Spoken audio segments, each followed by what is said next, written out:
Jimmy Burns from Malvern, Ohio, and you're listening to Barbecue Central. Let's go!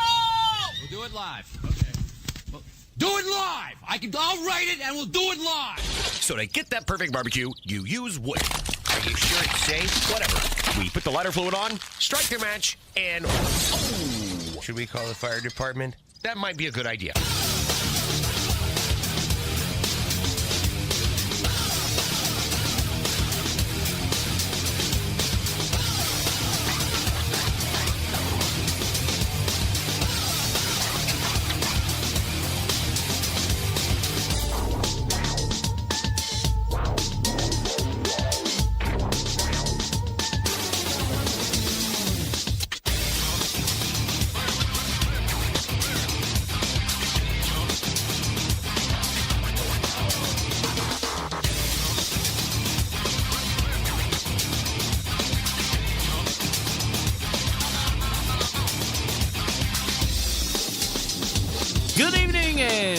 Welcome to the really big Barbecue Central show.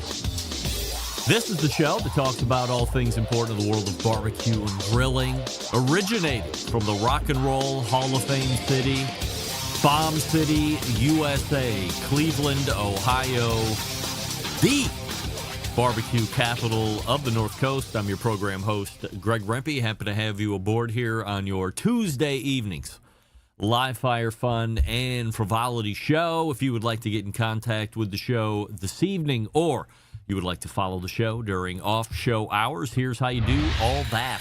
You can get in touch with the show by sending an email to Greg at bbqcentralshow.com. Follow us on all the social media channels at BBQ Central Show. And be sure to subscribe to the show podcast feed on your favorite podcast platform.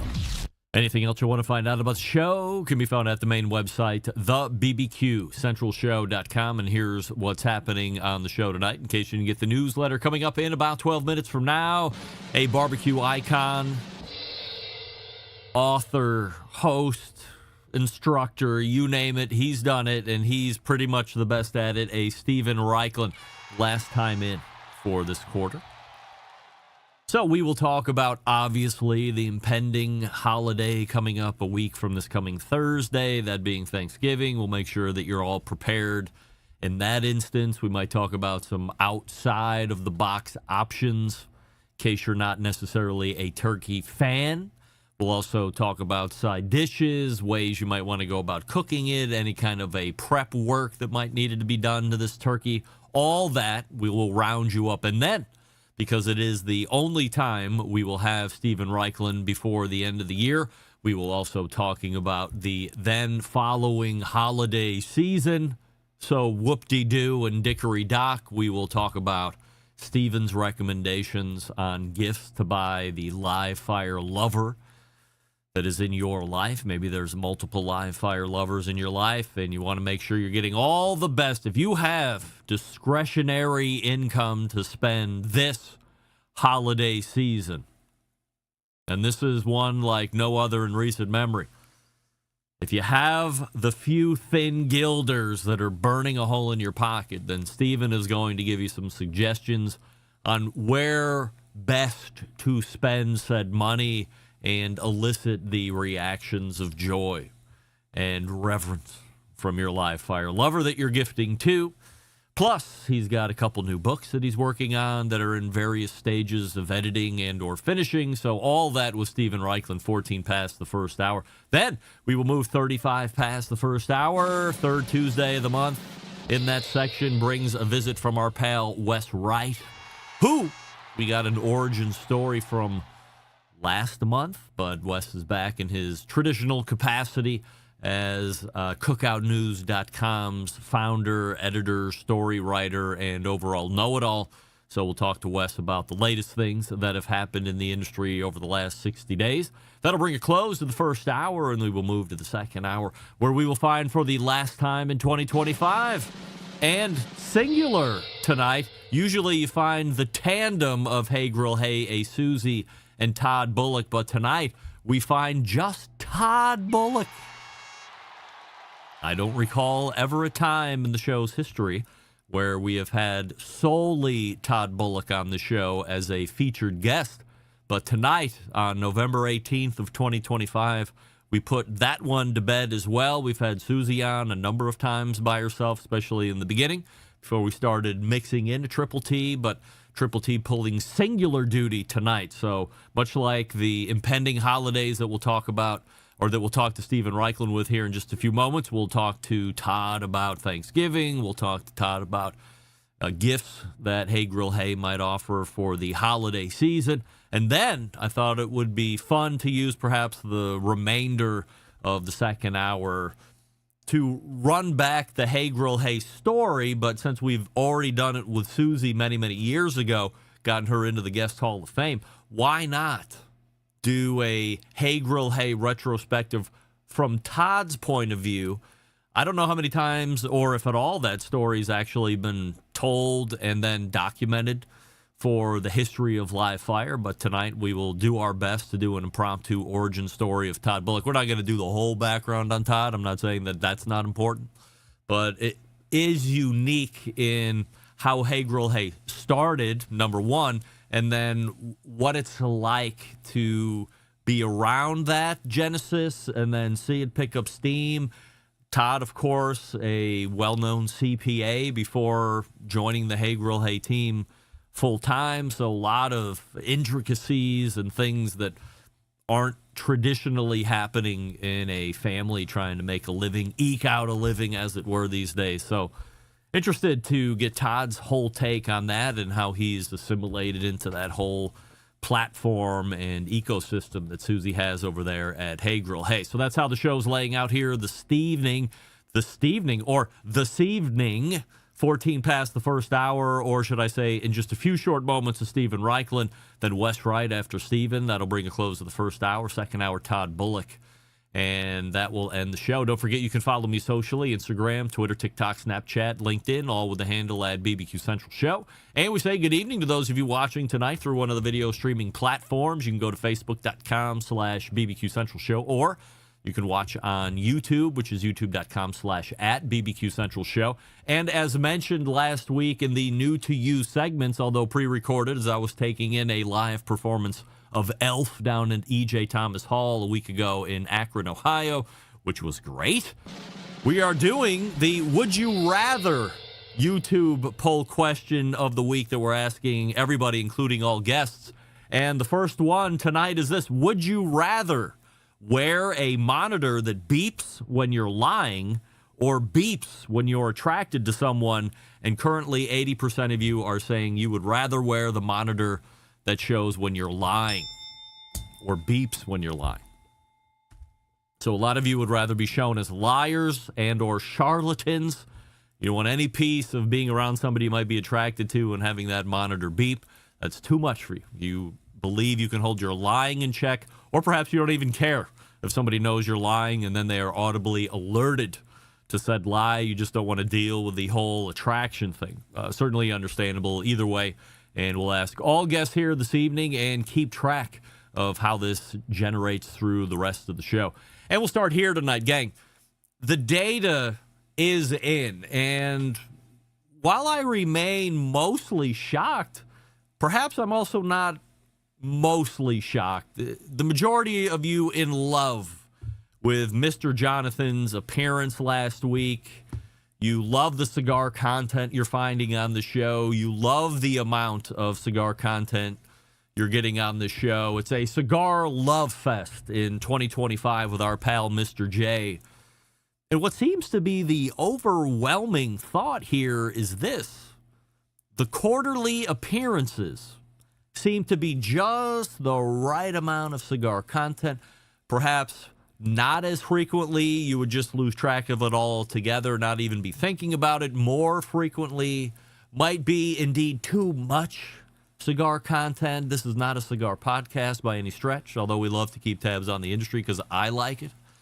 And every 3 months seems to be that perfect recurring time frame. 90 days has passed, something new is happening in the industry, something new might be Mr. J's favorite thing to be smoking on. I mean, he works in a huge cigar retail outlet, and he's always trying new things. So why not get his insight and mastery of the cigar world on this show? And here's the other thing. Ton of emails saying, hey, I don't even smoke cigars. But Mr. Jonathan and you make this topic so interesting. Even though I have no desire to smoke a cigar either while I'm listening or going forward or ever in my life. The funny thing is this: I look forward to the topics that you'll be covering during your appearances every 90 days. And I got to be honest, as a content creator, that's saying something. We are generating interest in something you really have no interest in taking part in, that i.e. the smoking of cigars. But the content of the industry, so compelling, you can't turn away from it, and you look forward to it. So that's great. We thank Mr. J, of course, for his part in that whole love affair, and we'll continue to bring it to you in 2026. We have Stephen Raichlen in the green room. Before we get to him, we're talking about smoking pecan pellets. Let me ask you a question. Are you looking for more smoke flavor out of your pellet smoker? Of course you are. I mean, let's be honest. Sometimes it tastes more like a fancy oven. Do you want the stick burner flavor without the stick burner work? Who isn't? Unless you're looking to tend a fire all day and potentially smelling like a campfire for a week. Look no further than smoking pecan pellets. Smoking pecan pellets are made out of 100% pecan shells. That's right. Nothing but pecan shells. No filler, no binder, no artificial flavor enhancers, Your meat will thank you. Your wallet might thank you as well after you realize you're not paying for sawdust anymore. Smoking pecan pellets are a premium cooking pellet, burns hotter, lasts longer. That means your pellet smoker will consume less pellets compared to most other pellet brands. What does that mean for you? More time to relax, less time refilling the pellet hopper. It's practically a mini vacation. Their pellet or their pecan shell pellets have a robust flavor that pairs well with a variety of meats, including the standbys, beef, pork, chicken, fish. But it works great on everything. I did some smoked meatloaf with the pecan shells. Let me tell you, winner meatloaf dinner. Smoked a meatloaf recently? Oh, if you haven't even tried it once, you're missing out on life. Anyway, even your weird Aunt Mildred, who only eats boiled chicken, might actually enjoy food cooked with pecan shells. How about that? Get the smoke, burn the shells. It's a lifestyle, really. Here's a promo code because you want to save money. 10% off your order at checkout. Use promo code BBQ Central because who doesn't love a good discount, especially when it involves delicious barbecue. And the website, smokinpecan.com, SMOKIN. SMOKIN, smokinpecan.com. And again, promo code BBQ Central, all one word, for 10% off this order and future orders. An ongoing discount? Sign me up. Stephen Raichlen is next. You're listening to the BBQ Central Show.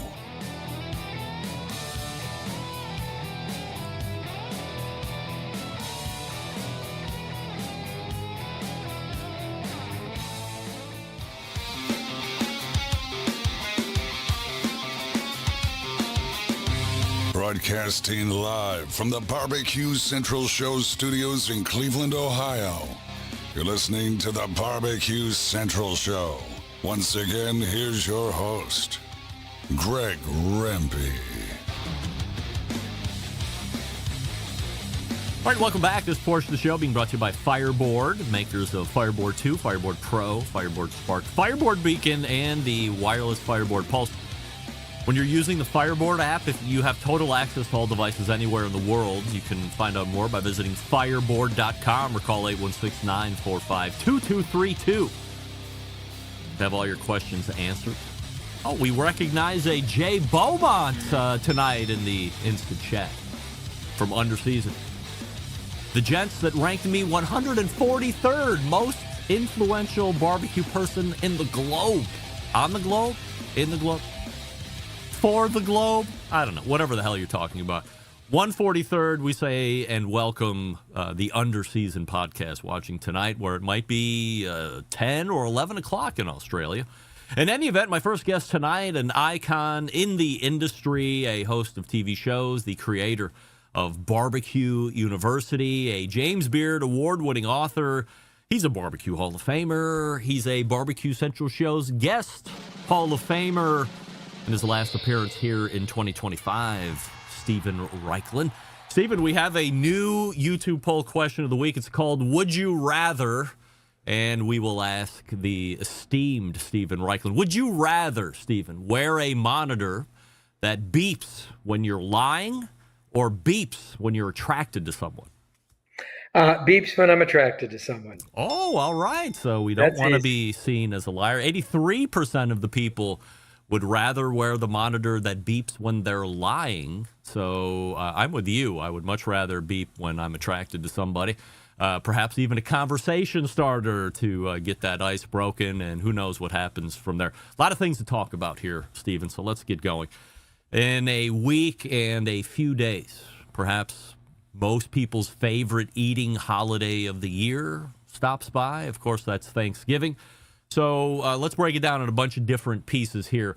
It's Tuesday, the week before Thanksgiving. Let's talk about the thing everybody wants to know most accurately. When do I need to get my completely frozen turkey out of the freezer and into the fridge to thaw in time for Thanksgiving cooking? Well, that obviously depends on the size of the bird, but I go with 12-pound bird, and I try and get them fresh, but if you are buying a frozen bird, I give yourself at least 4 to 5 days in the fridge to thaw it.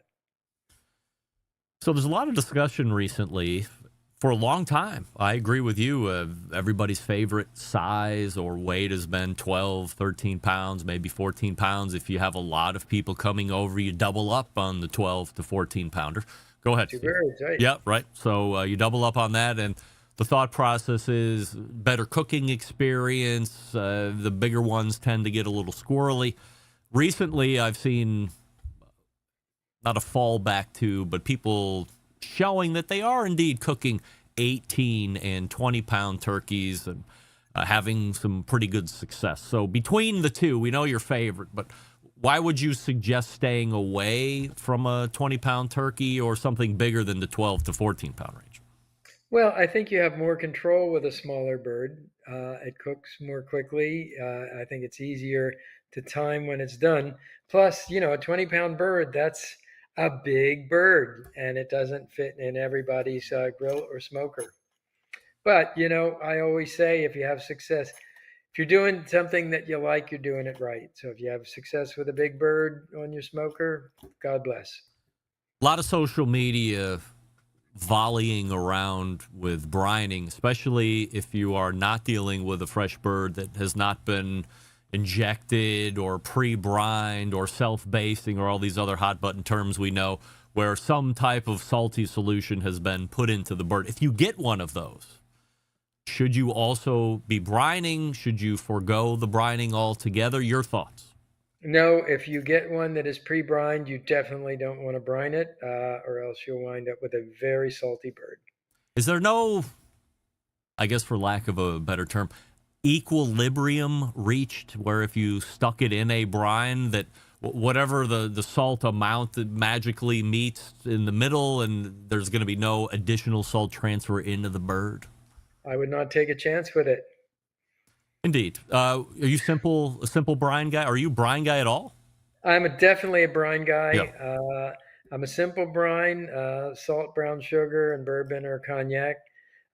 Brine the night before. I mean, every year I cook a turkey differently, but that's the one I keep coming back to. And I cook it on a Kamado. I go about 325, plenty of wood smoke. And then this year I'm doing something a little unusual with my bird, and that is once it comes out, I'm heating oil in a saucepan, putting the bird on a wire rack over a roasting pan, and pouring boiling oil over it. So it gives you the crisp spin of a fried turkey, but the smoke and brine of a barbecue turkey. To me, it's a win-win, and you can read all about that on my website, barbecuebible.com. Is that a melting of Crisco to then be ladled over the top, or do you use a special oil for flavor purposes? What do you do there? No, just like a canola oil. Although melted Crisco, that's interesting. Clarified butter, that'd be even more interesting. See, I always get a good idea from you, Greg. Do you have to use, is it like boiling? Like how hot does it have to be in order to get this crackling of the skin that you're looking for? 350 degrees. All right. And by the way, I took my cue from, in Chinese cooking, they do a steamed fish and they put slivered, very finely slivered ginger, garlic, and scallion on top, and then pour the oil over it, and that fries the aromatics. So that was kind of where I got the idea for this, but it does dovetail nicely with a fried turkey and a smoked turkey. Do they do that to, is it porchetta that they'll do that to as well to get the pork skin all crispy, or is that like pork belly, something like that? I've seen it. Yeah, I have never heard of doing the frying oil on it, but if somebody wants to try it and report back on social media, or yours or mine, I would love to hear it. You keep the bird whole, or are we a spatchcocker? We are not a spatchcocker. No. We like a Norman Rockwell-esque bird. To me, a spatchcock turkey looks like it was rolled over by a steamroller, and I don't, come on, we eat with our eyes as well as our palate. Let's give the poor bird some dignity. Do you carve at the table then? If you're going through that part of it, will you also of course. showcase it? Yeah, that's part of the pleasure, part of the ritual, and being the senior member of the Raichlen family, that devolves to me, and I'm very happy to do it. Does anybody else even take a stab at Thanksgiving dinner, or no way? Yeah, every once in a while, our daughter will do it. Now, she's a vegetarian, so I kind of, when she does the dinner, I do bring the turkey just to make sure there's going to be a turkey at the table too. What's the non-meat Thanksgiving option? Well, in our family, it's really just side dishes, and we go crazy for side dishes. We do a lot of side dishes, but I know people have made tofu turkeys and stuff like that. We don't go for that. If you're not going to do turkey, you're anti-turkey. A lot of people would think also you're anti-Thanksgiving, but maybe it doesn't trip your trigger for whatever reason. Outside of the box options to try instead of turkey if it's not your bag. So funny you should ask that, because we're doing a series of blogs on the website now, getting ready for Thanksgiving. And number 3 is our web manager, Daniel Hale, does not like turkey. So he's going to address that issue. I would not be surprised if there were a pork shoulder that stood in at the last minute, perhaps a barbecued brisket. That's welcome any time of the year. So stay tuned. Side dishes. What are your favorites? What will we see in a Raichlen house next Thursday? Okay, so first of all, got to have cranberry sauce, or sometimes I'll make a cranberry salsa, which is a great condiment. Have to have sweet potatoes, and for that, I like to cook the sweet potatoes in the skins, right on the embers, caveman style. Peel the burnt skin back, and then gets a brown sugar, bourbon, butter topping, and the kids are around, they want to see marshmallows. So, a marshmallow goes on it and a blowtorch. I mean, you got to be traditional. Stuffing, I like an oyster stuffing or a chestnut stuffing. By the way, I never cook the stuffing in the bird. I think it comes out much better. Cooked separately, you get browning on top. It's just weird if you put it in a turkey. Let's see, what else do we do? Mashed potatoes, or since I'm in Miami, we might do mashed boniatos, which are a tropical sweet potato that tastes a little bit like a chestnut. That's a real good one. Roasted, smoke roasted carrots, glazed with butter and sugar, brown sugar. That's always a good one. Smoked pumpkin cheesecake for dessert. You're getting a theme here, right? We're very big into smoke for Thanksgiving.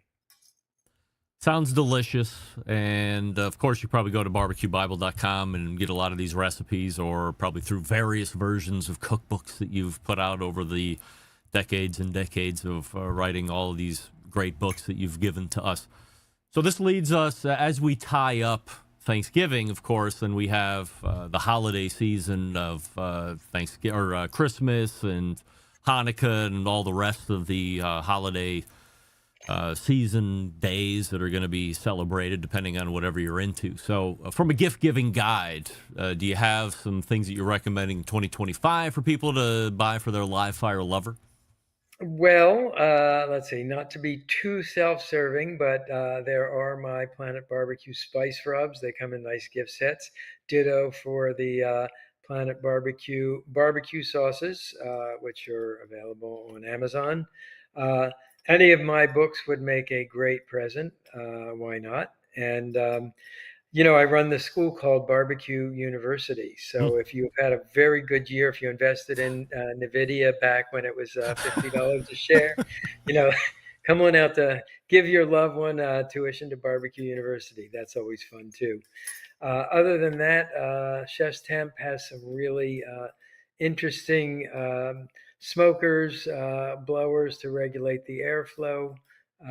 We're real big on that. But one other thing, and especially a lot of us are feeling the pinch with the bad economy and the crazy inflation. Yep. Homemade gifts, there's nothing more lovely than a homemade gift. And in my books like Barbecue Sauces, Rubs, and Marinades, you find some great recipes for barbecue rubs. Put them in ball jars, make your own label. That makes a lovely present. You had mentioned books as a gift, but Stephen Raichlen, or at least the Stephen Raichlen I know, always involved in, you always seem to got a book or two going. So do you have any book updates while I got you on the line? I do. I'm actually working on a book that's a real change of pace. It is a memoir, and it basically talks about how a kid from Baltimore got a degree in French literature and then came into this crazy world of barbecue. It gives you the backstory of how I wrote books like The Barbecue Bible and Planet Barbecue, How to Grill. The story of when I taught a class for Howard Stern, when I was on Oprah, and what it was like to be inducted into the Barbecue Hall of Fame. So that's what I've been working on very intensely for the last 6 months. Just got the copy edited manuscript back. So, you never believe it's going to be a book until you actually get the copy edited manuscript back. And that will be out in fall of 26. I'm also working on a book called Barbecue University, which is going to be a book about everything I've learned and taught over the last 30 years in barbecue, oriented around my school at the Alisal Ranch in Solvang, California. That'll be out in spring 27. I'm not looking into anything, or I'm not trying to read into anything, but these books have a feel of we're tying something up. Are you tying up the latest chapter in Stephen Raichlen, or are you tying up a career? Well, I would say it's the latest chapter, and I'm at a point in my career where I'm looking back as well as looking forward.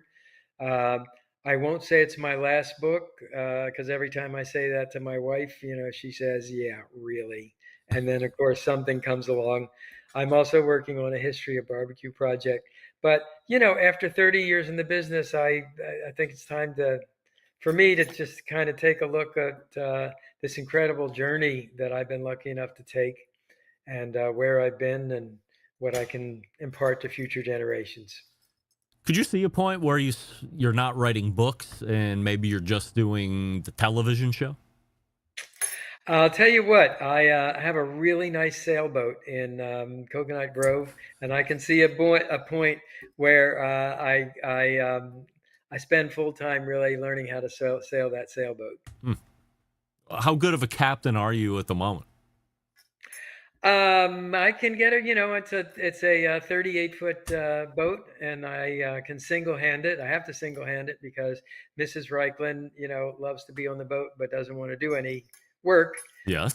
So I've been sailing my whole life.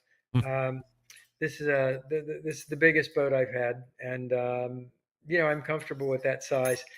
And I'll tell you, we live 8 minutes away from the marina. I can hop on my bike and be on the boat in 15 minutes, which is really fun. By the way, often we will just sail the boat out in the middle of Biscayne Bay, drop the anchor, and I would say my last 5 books have mostly been written on that sailboat. So, yeah. And the name of the boat, you want to know what the name of the boat is? It is Barbacoa. Of course it is. Yes. I was going to go somewhere like up in the Cape Cod region, so I'm glad you ended up saving me from looking like a fool.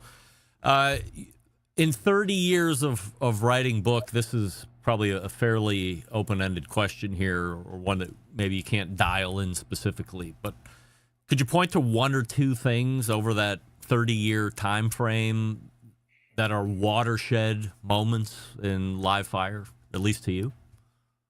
Oh, yeah, absolutely. So my first barbecue book, Barbecue Bible, was the first time that I got out on the road. And the idea was barbecuing and grilling around the world.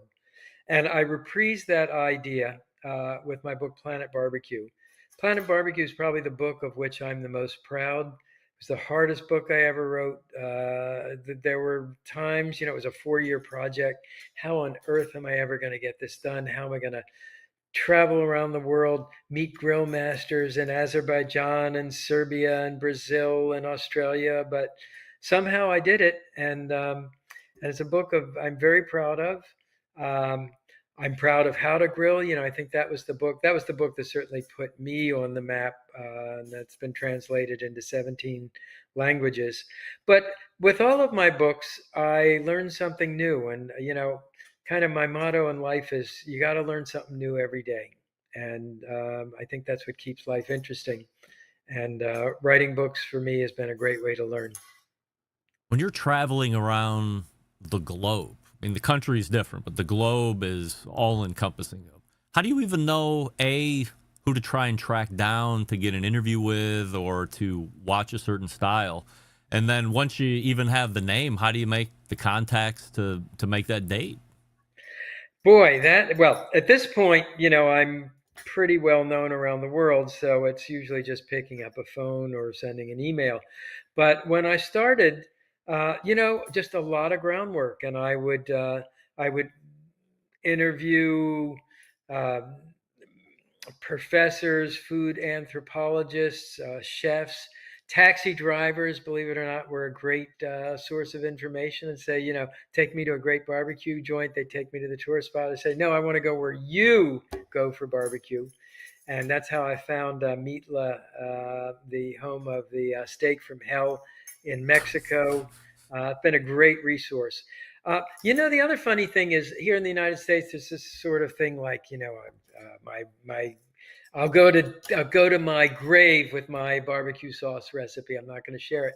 But I, on the contrary, have found that when you show interest in what people do, they are delighted to share their knowledge and their experience and their recipes with you. It's been one of the most gratifying things of my career. Always a pleasure to have Stephen Raichlen here on the show, barbecuebible.com, his website, as we tie up his visits here in 2025. Stephen, as always, appreciate the great visits this year, the content, the insight, the candor, and looking forward to picking it up again in 2026. Okay, my little beeper's going off for somebody I have great affection for, so you do a fabulous job. Happy Thanksgiving, everybody. Happy holidays, and we'll see you next year. All right, there he is, Stephen Raichlen, right there.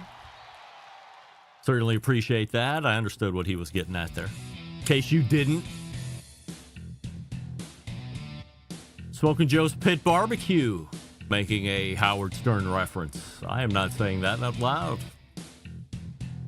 And I doubt it. Wes Wright is in the green room. Before we get to him, we will talk about, Stephen Raichlen mentioned, he cooks his turkey in a Kamado cooker. I will take it one step further and mention by name, it is Primo! That's right. That's what I cook my turkeys on, and burgers and hot dogs and steaks, chicken pieces, or whole chickens. You name it. The Primo can cook it, and it's so great. I got a great accessory, not made by Primo, but Chris Young over at Combustion Inc. sent me the big grill gauge. If there's one thing lacking on Primo and then all other Kamado cookers, it's the crappy dial dome thermometer. Combustion now has come out with this thing called the big grill gauge. Chris sent me one to try out. Just sunk it into the Primo. Oh, this thing is going to be great.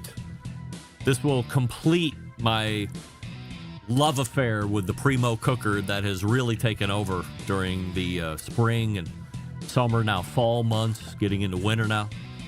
Because it gives me the ability to do true two-zone cooking. It's the best way to manage a fire, cook with confidence. And we all know by now that you can't get a real two-zone fire in a round ceramic cooker because it is round.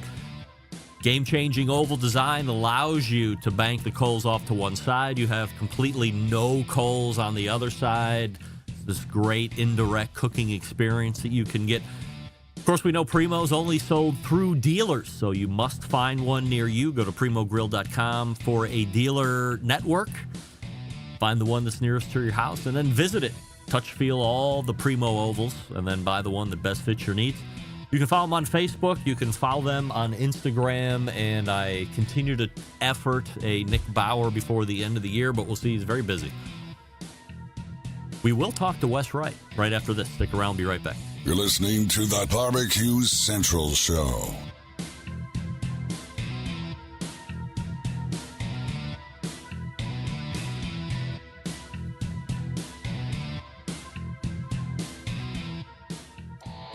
Howard Stern, Jim Rome, Dan Patrick, and Greg Rempe. The Mountain Rushmore of talk show entertainment.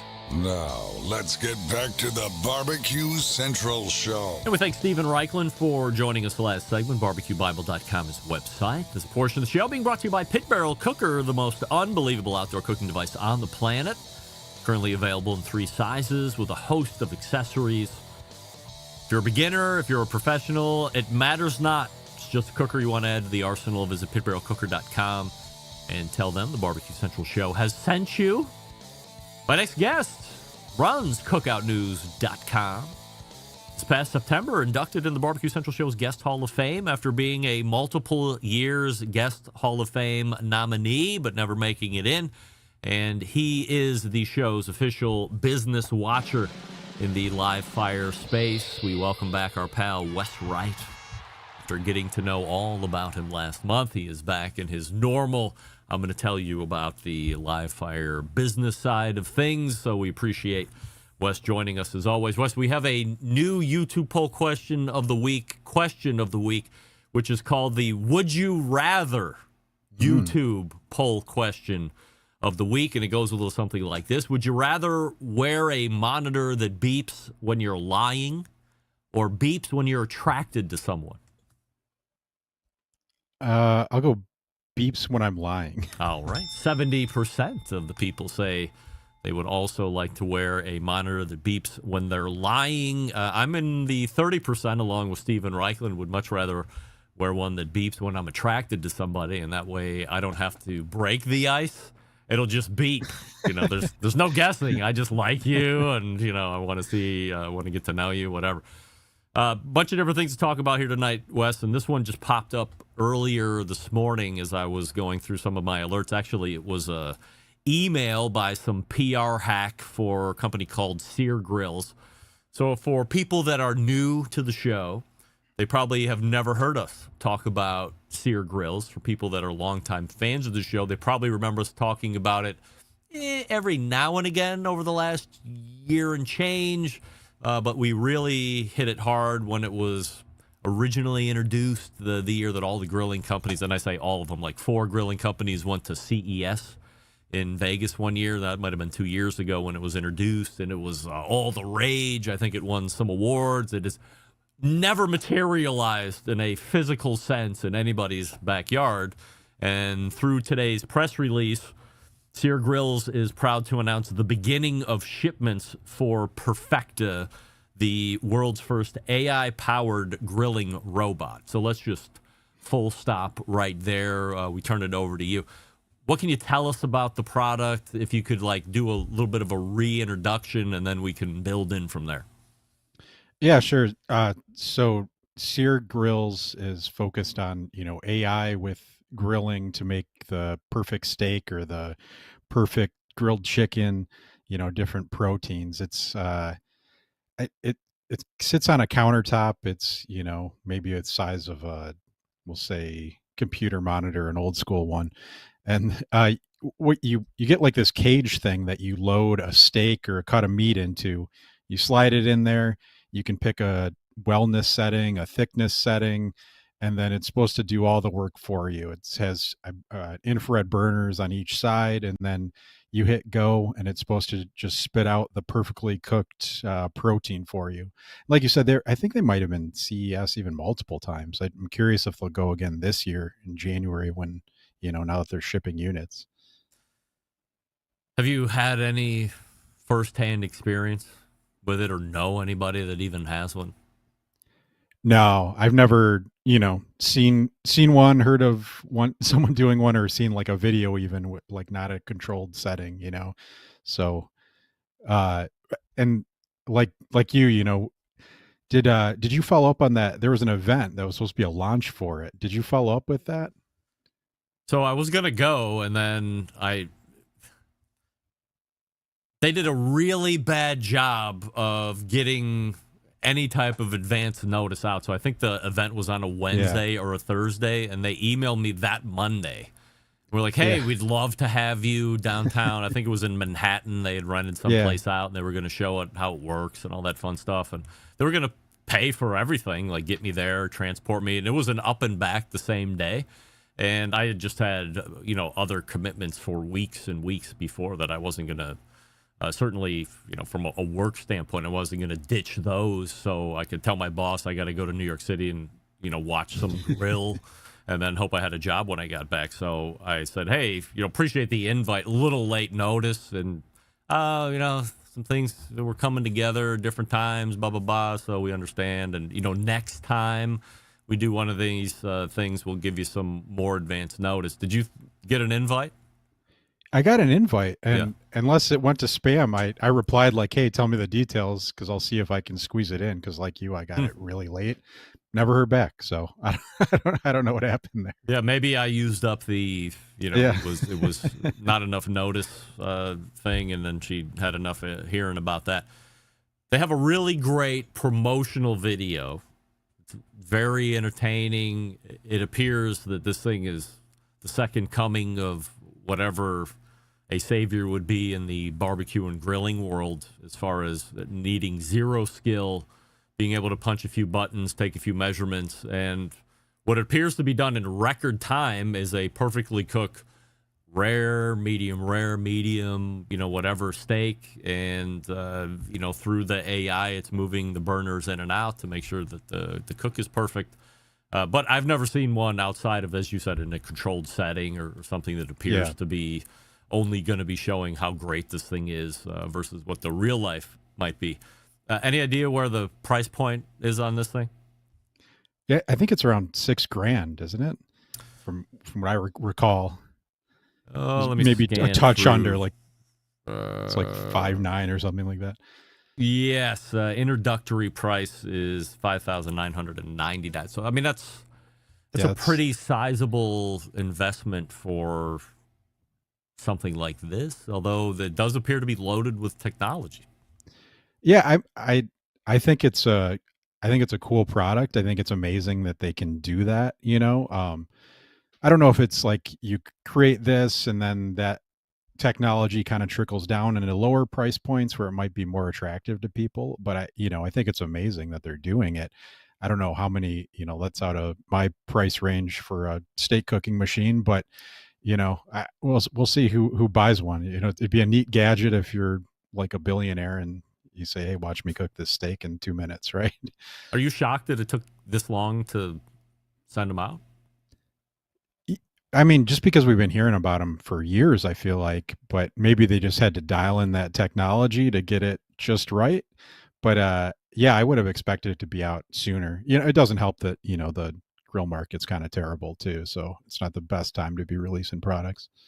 So at the end of the news release, they're talking about how they're taking orders for the next round, which is going to be shipped next spring.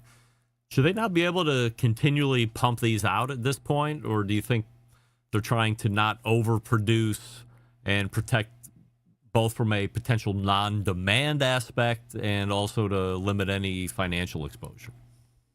Yeah, my guess it's financial exposure. They don't want to, it costs a lot of money. My guess to manufacture these, so they probably don't want to front the cash until they have more orders coming in and they sell through a certain amount. Is this smart for them? To just always, are they also creating fake demand potentially? If it gets in the hands of the right people, and it becomes one of those gadgets that people really want and want to show off, sure. But yeah, I mean, it's contrary though to when you release a new grill and have a full blown release and everyone can order them. I think every company though kind of wants to sell out in some regard, right? So they can just create that demand, and it's like the VIP ropes in front of a club and nobody's inside. We going to be talking about this unit next month? If we can see like a real life video, we'll talk about it. I'm waiting for somebody to post it on their Instagram. Yeah. Like if I ordered one, like you can bet I would be posting that thing all over the place. Hoping I could secure some kind of influencer deal with Seergrills at this point, try to recoup some of my $6,000 back. But we'll see what happens here over the next 30 days. Let's transition to some Traeger talk. I want to lead with how they mentioned they're doing away with direct-to-consumer in some shape or form. However, I'm wondering if I shouldn't be more concerned that through the first 18 days or so of November, the stock has closed sub $1 per share, which to me signals a much bigger issue of potential delisting. Yeah, that dollar threshold is important to stay listed, and we saw that with Solo Stove's parent company, Solo Brands, at the beginning of the year. They got sub $1, and then they got a notice that they'd be delisted, and it continued to sink, and then they were delisted for a little while. So I'd say if Traeger can't bring it up, in the near future through, they can do things to kind of, combinations make the stock price higher, but I think they'll get a notice from the SEC. What can they do to make it better? Like they can artificially change it to a degree? Yeah, so like Solo Brands, what they did is they did a reverse stock split. So you take, let's say you have 1,000 shares outstanding. Now you combine them, shrink them down to 500 shares, and it doubles the share price. So that gets you above that dollar threshold with, a smaller amount of shares outstanding. Is that just a stopgap? Like, does that catch up to you at some point? Well, I think it doesn't like instill confidence anytime you get a delisting notice, in investors, and you have to resort to doing that. I think that's a bigger problem, because I know like Solo Stove too, they had a problem with retailers not wanting to take their products. They're like, hey, I see you're, flirting with bankruptcy here. Like, I don't want your stuff. Do CEOs get fired over that? Yeah, they can be if they don't, it depends how much you think is just the market at play and you're managing through it, and how much is like your fault that it's, it's kind of like a coach of a football team. Do you have a take? I mean, I think they do a good job. I think Jeremy Andrus does a good job of managing that company, from a financial perspective, and they have cost cutting measures, and, he's really good at getting ahead of that. So I would think he's safe. All right, so let's talk about the other thing that I thought about leading with, which was changing focus away from direct to consumer, which has been a big part. Like you can go to a dealer and buy, you can buy online, and it appears maybe you can't buy online anymore. Yeah, they said that that they're going to completely get rid of selling through their website. So you're going to go to their website. There won't be an option to buy a grill. Instead, it'll give you the option to redirect you to a retailer or retailers to then buy it from them if you want to buy online. So, they were big proponents of direct to consumer, back when they IPO'd, they said that was, a big area of growth. So it's a huge change for them. How many pellet cooker companies are going through a dealer network, if you will? I know Green Mountain Grill was built on doing dealer network. They were always anti-selling online and competing with the dealers. They were trying to help educate and support so they can educate and support the end user. It seems odd that Traeger's falling into that mindset versus the one they were, so dead set on keeping. Yeah, it seems like most companies you can buy online. Some like work with a dealer for distribution, but what Traeger's trying to do too is they have problems where, they ship it, and then those last mile delivery services, you get a banged up grill delivered to your door, right? So what they want to do too is they want to shrink their inventory that they have on hand by having all the dealers and retailers take on that inventory to sell it. We'll see if retailers want to do that. That if I'm a retailer, I wouldn't, but I think that's a big plus for them to try to do it. Current, which is a W.C. Bradley company, if I'm not mistaken, is bringing a Model P indoor pizza oven to market. What do we like about it? Yeah, that one was released a little earlier this year. They've been releasing new firmware for it, so it can do more. I actually have one back behind me that I used and liked, and it's at a good price point. It gets really hot for an electric indoor oven. It connects to your phone, and one of the cons when I was using it before and did my review is it couldn't get very low in the temperature range. It could just get really hot, and so that kind of limited if you wanted to do other stuff with the oven, because your counter space is kind of a premium. So they just released some updates for it though, so it can do even more than it could before. Is it a big footprint Take up a lot of space? It's not small. Yeah, it's decent size because you have to fit a pizza inside of it, right? Do you keep it? Is it something you keep out? You make permanent space for that, or are you lugging it in and out? I don't like a lot of stuff on my counter, so I lug everything in and out. So 2 months ago, we talked about Uni's indoor pizza oven. There was an additional indoor pizza oven that you wrote about from Frigidaire. There's others as well. Are we going to see an increase in indoor oven offerings as we get into 2026, or are we kind of at that peak? I think it's going to keep continuing. It's becoming more of a like pure appliance play. Like, when you see Frigidaire doing it in some other companies, they see opportunity. Some of the more mainstream brands, I bet they'll come out with them. And you're seeing like there's so many pizza ovens coming out. Like even outside, like Schwenk Grills just released a pizza oven. There's some other, I feel like there's a new pizza oven every other week. How much more can we accommodate in this market? I think it's pretty saturated. I think what the problem is too, not necessarily with some of the indoor ovens, but like the outdoor ovens is, I feel like they're not coming out with anything different. It's the same burner design, same stone design, just, it's the same thing over and over and over again. So there's no differentiator. So unless you're like a big brand, like let's say like Yeti came out with a pizza oven and everyone would run out and buy it no matter what. Otherwise, it's kind of a commodity at this point. Are there a few manufacturers that are making all of the pizza ovens? Like, is there that kind of similarity where Wes and Greg want to go make the G&W pizza oven, and we can get one exactly like what everybody else has because it's the same manufacturer? I bet you it is. I bet you, these are just like, and that's the thing too, like when you're not designing new features, it feels to me like you're just buying them off the shelf, right? And just white labeling them. And there's no real engineering there, which is a disappointing thing to me. You wrote about Kingsford changing their packaging sizes, and they seem to be having some retail successes. Why does that even matter? It matters because it shows kind of where the consumer is at, right? Like they have the traditional, the Kingsford blue bags that everyone would buy, but they were seeing less sales of those through Memorial Day. And so to accommodate, they made like the value size, which I buy sometimes at Sam's Club, where it's 2 bags in one, where they have smaller size. And it's showing that they were seeing that consumers want to either buy on value size to save like overall, dollars per quantity, or smaller size so they could just use it for the cook that they're going to do and not have any left over. So it's showing a lot of softness with the consumer in general. You familiar with pecan pellets? I've heard of them. I've seen pictures. I've never used them though. No? Have you?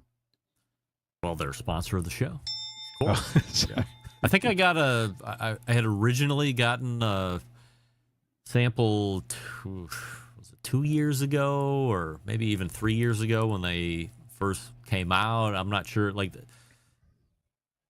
I don't want to say they dropped off because I don't really think they got a real good foothold initially, but there does seem to be some momentum building here over the last 12 months. And they reached out, wanted to do something with the show. I was happy to have them. I was a big fan of the product. I thought there is a bit of a premium from a price standpoint. I think pellets are always widely unrealized how expensive they are across the board for cooking pellets as a fuel, where you're looking at $1 or more a pound, versus when you're looking at charcoal or some of the other more popular fuels. People don't realize how expensive it is until they start realizing how much how many pounds of pellets they're dumping into their hopper during the course of a weekend or a month, whatever it is that they're cooking. But the few things that I noticed about these are just the way they feel in your hand. There is a fairly robust smell, like in a good way, that they are emanating, just unburned. And then from a smoke output standpoint, I do believe that they are a much more apparent smoke flavor profile putter-oner than you would find in normal wood pellets. I think with pellet cookers, the bitch, if there is one, is always, there's not enough wood smoke because of those wood pellets and how they're burning. This does seem to change the game a little bit where you can definitely know there's a smoke presence. Okay. Yet, where have they been distributing out of? Is it like online, or with any retailers? SmokingPecan.com is the only place I know you can get them at the moment. So Smoking Joe's Pit Barbecue is their wholesale manager, and he's in the chat room here, so I don't know if they're looking to get into retail outlets at some point or not. But, really cool box. It's got a little pour spout, so, self-contained, this and that. Again, a little bit more on the expensive side if you're looking at pellets, but I think when you're looking at the overall value, it certainly brings something to the game that other pellets are. And it's not wood pellets, it's just pecan shells that have been made into pellets, and it's pretty unique as well. What are you writing that we should be ready to go to cookoutnews.com to read? One, I'm going to write something on Seergrills, but then we've got some more acquisitions in the retail space. That's been going on over and over and over again. So I got that. And then I'll have a couple of reviews and a gift guide I'm hoping to get out before Thanksgiving. So you going to go to HPB this year? I'm going to try to make it. Yeah, not solidified yet, but I'm going to try to make it down there. All right. Back in it's back in New Orleans? Yeah. Maybe. Yeah. Maybe we go. I don't know. We'll have to see. I'm 50. There was a lot of cool people there last year that I missed out on. So I don't know if that means they don't come back this year, or if everybody comes back because it's New Orleans and that's a cool place to go. I've never been there, so could knock that off the deck as well, but we'll see. All right, now we're talking with Wes Wright from cookoutnews.com. You can find him here once a month. You can also read his website, cookoutnews.com, all you want, and stay up with the latest trends and business here in the live fire community. Wes, always appreciate the time, and we'll see you to wrap up the year in November. Sounds good. Thanks, Greg. Wes Wright. Indeed. So, Seergrills dominating the conversation. Please tell me somebody out there had the $6,000 and you bought a Sear grill. You are invited to be a guest on the show for, little man, stay down, little man, stay down. You're invited to be a guest on the show to talk all about your experience. Would love to hear it. Love to know if it's worthwhile, all that fun stuff. All right, we are a little over, so stick around. We'll wrap the first hour, and then we'll get into the second hour. We'll be right back.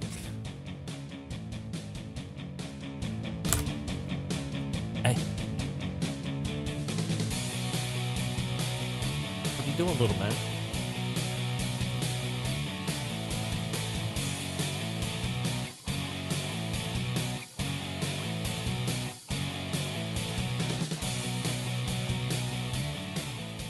Continuing to produce incredibly mediocre content in an exceptionally professional way. You're listening and watching the Barbecue Central Show. Once again, here's your host, Greg Rempe. Well, we got little man running around. Little man. Go, little man. Come here. Come here. Oh, and Stan the man?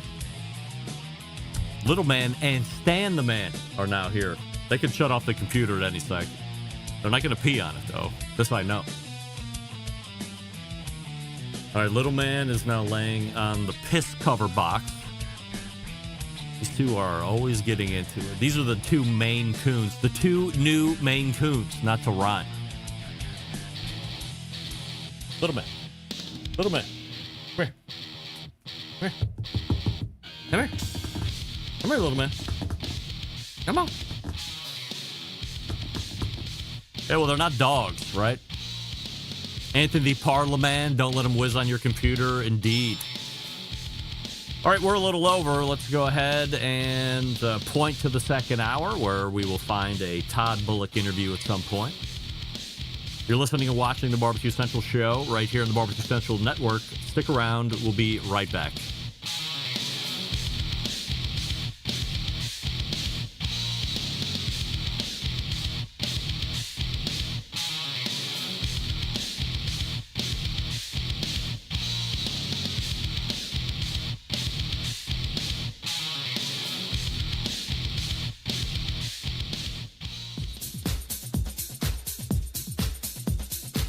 Happy to have you aboard here for the Really Big Barbecue Show. We cook because we have to, and we grill because we want to. Hit me! Fine, how you doing? You have a great show. I'm a big fan. Boing. So what seems to be the problem here? This man looks like he's dead, and he's in the crackle. Charbono! It's all about the charbono, dude! Succulent fish. What? He ate 54 wieners. But listen, Lavernius, shut your face. I'm shaking like a dog shit peach seeds. We have top men working on it right now. Top men. And just like that, we are into the second hour in the Barbecue Central Show, where we talk about only the most important barbecue and grilling items of the day. The show coming to you live and direct from Palm City, USA, Cleveland. So to come on the show this evening, Todd Bulloch from Hey Grill Hey. We say good evening to those of you watching tonight through one of our video streaming platforms. You can go to facebook.com/BBQ Central Show, or you can watch on YouTube, which is youtube.com/@BBQ Central Show. We have a new Would You Rather YouTube poll question of the week that we're asking all guests and all of you watching on YouTube. If you're watching on Facebook and you hear the question, you can answer if you would like. But it is only tracked through the YouTube, so I would invite you to go to youtube.com/@BBQ Central Show. And we're asking everybody this, including all guests, would you rather wear a monitor that beeps when you're lying or beeps when you're attracted to someone? And looky here, oh my goodness. Somehow, when we were at 80-20 and then 70-30, we have worked all the way back to my favorite percentage ever, 50-50, 50-50. We are 50-50 lying and attracted. I am part of the 50%. Right? So, if you would like to weigh in, go to youtube.com/@BBQ Central Show and break the tie that is now at 50-50. Coming up on the best moments of the Barbecue Central Show in 10 minutes or less this coming Friday, we have episode 408. Taking you back to September 24th of 2019, and this week we feature one of my favorite guests. He's also a Barbecue Central Show guest Hall of Famer and the man who the Globe considers to be the foremost barbecue authority, our friend George Moats. Oh, sorry, didn't mean the buzzer there, George. This was George's first time. I don't know, I hear George's and then I think of George from Seinfeld. And when I think of George from Seinfeld, I think of George from Seinfeld's mother, Georgie. This was George's first time on the show, so if you missed it, this is definitely one you're going to want to check out this coming Friday. And he opens with a hot take on global warming. You don't want to miss it. So you have to subscribe to the show's podcast feed in order to not only get hour 1 of this show tomorrow, hour 2 of this show on Thursday, but the Best Moments show this coming Friday. You can subscribe to the show by going to thebbqcentralshow.com/subscribe. And don't forget, if you want to hear a guest or a segment that you feel has been lost in the archives, email John and let him know what you would like to hear. JON at thebbqcentralshow.com. That's John, JON, John at thebbqcentralshow.com. Let him know you would like to hear. And as you would notice, this Friday's show, if I'm not mistaken, is a special request by our friend and who will be a guest this next week at 9:35. Steve Ray was putting in the request for this show, a George Moats revisit. Come on up here, little man. Come on. Come on. You know you want to be up here with everybody else. Come on. No? All right. No, he doesn't. So subscribe to the podcast feed, and then make sure you listen to the George Motes interview coming up this Friday on episode 408 of the best moments of the Barbecue Central show in 10 minutes or less. Now, last week, as many of you were wondering, I did mention on the way out of the show that I was going to be out of pocket last Tuesday because I had tickets to a live rendition of Elf, or should we say Elf the Musical. I'm singing. Elf the Musical. You ever heard of it? It's a Broadway hit. It was put on by Playhouse Square Partners, as we all know, and as I educated you during the pre-record shows. The live theater district of Cleveland, Ohio is second only in size to that of New York City. Chicago is not bigger. LA is not bigger. There is no bigger Broadway-style live performance venue. The biggest is New York City, Broadway. And then second is Cleveland, Ohio. Believe it or not, Playhouse Square and all the associated cities, or all the associated theaters that are there, East 21st Street through like East 23rd, East 24th Street, just bridging into the Cleveland State University campus, because that is a city campus as well. It was better than expected. Look, when you're going to, what's the one thing you know? If you're going to go to a play, what should you be expecting? Singing. And when you watch Elf the movie, aside from Buddy singing, I'm singing in a store and I'm singing, there's no other like musical numbers that are being sang through that show or through that movie. But when you go to a live version of Elf, you do have to acclimate yourself to the fact that there are going to be a number of musical numbers through the course of the show. There's 2 acts. I didn't think it was going to go as long as it did. I'm not saying that was a positive or a negative, but I was told about how long it would run, and it did seem to go well past that. Also seemed to start a little bit late. But everybody there, I'd say 3,000 people were in that stadium. E.J. Thomas Hall, University of Akron. Look, University of Akron is just a shithole. I'm not an Akron fan. I'm a Cleveland guy. No offense to LeBron James. Best thing to come out of Akron. But University of Akron is really not in a great city setting. The city isn't overly safe. It's kind of run down. It's just kind of a crap hole, if we're being honest. But E.J. Thomas Hall, bit of a shining beacon of hope. Pulls in a lot of great acts there if they're not making it all the way up to Cleveland. But sold out venue, and you know, the whoever played Buddy the Elf was very good, and whoever played Santa Claus very good.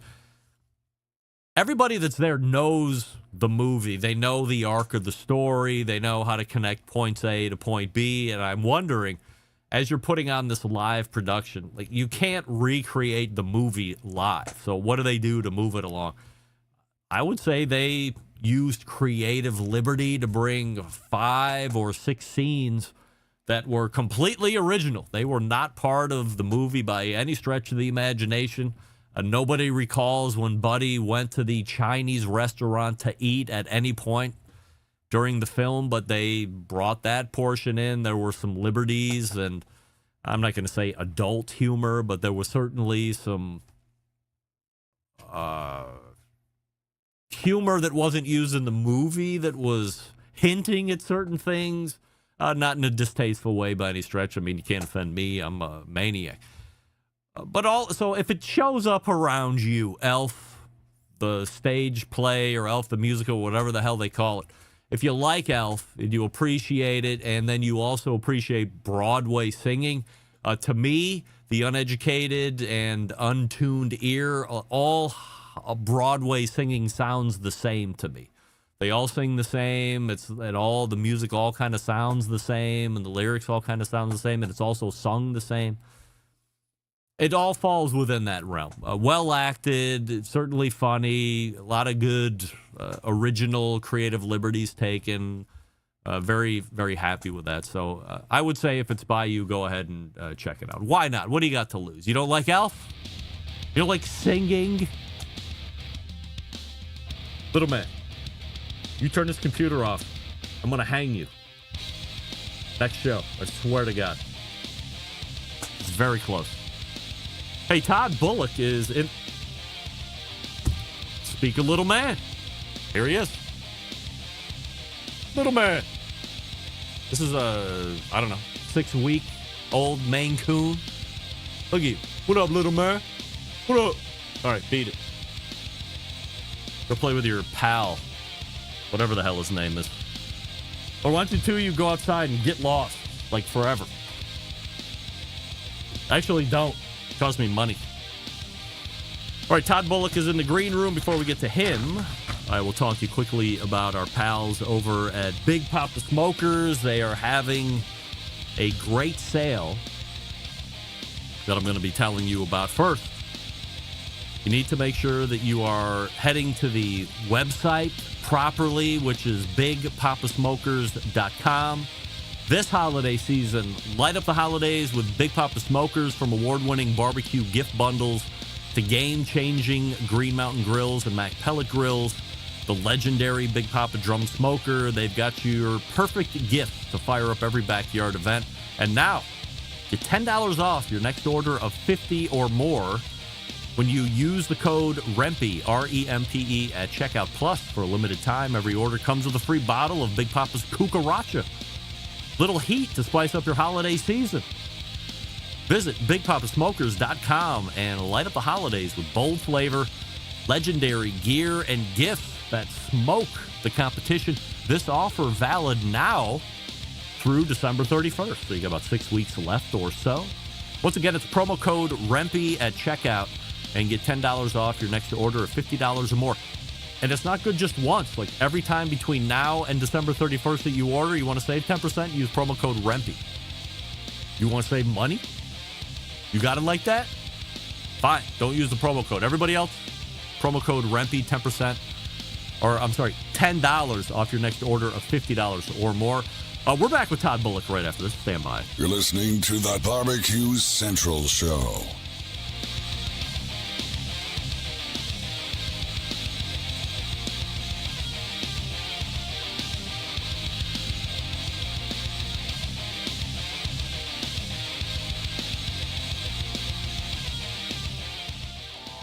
Howard Stern, Jim Rome, Dan Patrick, and Greg Rempe. The Mountain Rushmore of talk show entertainment. Now, let's get back to the Barbecue Central Show. And we welcome you back. By the way, if you missed the first hour, don't fear, we are recording audibly. You'll get that tomorrow, and the second hour of the show on Thursday. Leading off the second hour tonight, I don't think we've ever had him on by himself. Running solo tonight in lieu of the Sue. I don't think we should say that. In lieu of Susie, we will welcome our pal Triple T, Todd Bulloch, to the show. Hey, Todd. Hi. Can you hear me? I can hear you. You sound great. And man, I was so nervous. This is a special treat for me. I feel like Christmas has come early, also Hanukkah and all the rest of those holidays that people are celebrating, where it's a male 30 minutes to 40 minutes here of Greg and Todd chopping it up. We have a YouTube poll question of the week. It's a new YouTube poll question of the week. We're calling it the Would You Rather YouTube poll question of the week that we're asking everybody, including all guests. Todd, would you rather wear a monitor that beeps when you're lying or beeps when you're attracted to someone? I've been listening, so I was aware of this question. All right. And I've been thinking about it. And I don't lie very often, so it would be super boring. So I'm going to go with the attraction one. Oh, all right. Because it would create some interesting, fun situations. That's right. And Todd has broken the tie. We've been stalemated at 50-50. So Todd is going with the attracted ding. I'm with you. I thought that would bring all kinds of fun and frivolity to any type of situation. And if you're afraid to break the ice, well, now you have a built-in icebreaker as well. You don't like somebody, you're not beeping. You like somebody, you're beeping. And you could immediately say, hey, I'm beeping because obviously I like you. And who knows where the evening could take you from there. I mean, could only be great things, I would imagine. What about at a family event, though? Then it becomes awkward. I didn't think about that, Todd, Yeah. but thanks for bringing that to light, and we'll move on from there. What do we want to know about Hay Grill Hay and Thanksgiving, since it's very close? Oh my gosh. Well, we have this turkey kit that is just, it takes over our lives from about August. Well, that's not true because I'm involved in all the ordering of the individual pieces that go into the turkey kit back into even May and June. So Wow. yeah, gearing up. It's probably our top selling product of the whole year. Dollar wise, maybe not unit wise. So we put a lot of effort and stock into it, and that's just been it's been our lives the last few months, is getting the turkey kits put together and getting them out on pallets to the big retailers and boxes to small retailers and direct to consumer. What's the breakdown percentage-wise? Are most of them going to some kind of end-store retail, or is there a lot of online? So year one, it was nearly 100% direct to consumer, and we're in year 5 of the turkey kit, and I bet it's 60 to 70% retail versus direct to consumer. So yeah, fun stuff. If I order one today, do I get it before Thanksgiving?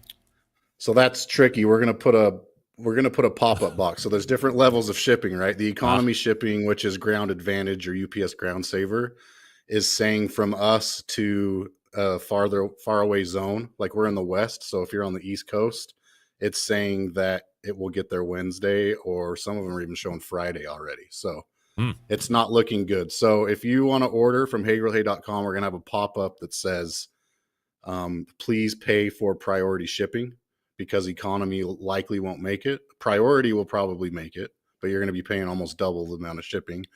Or find your nearest retailer, or last resort is there's plenty on Amazon that will be available. So you're a registered vendor with Amazon?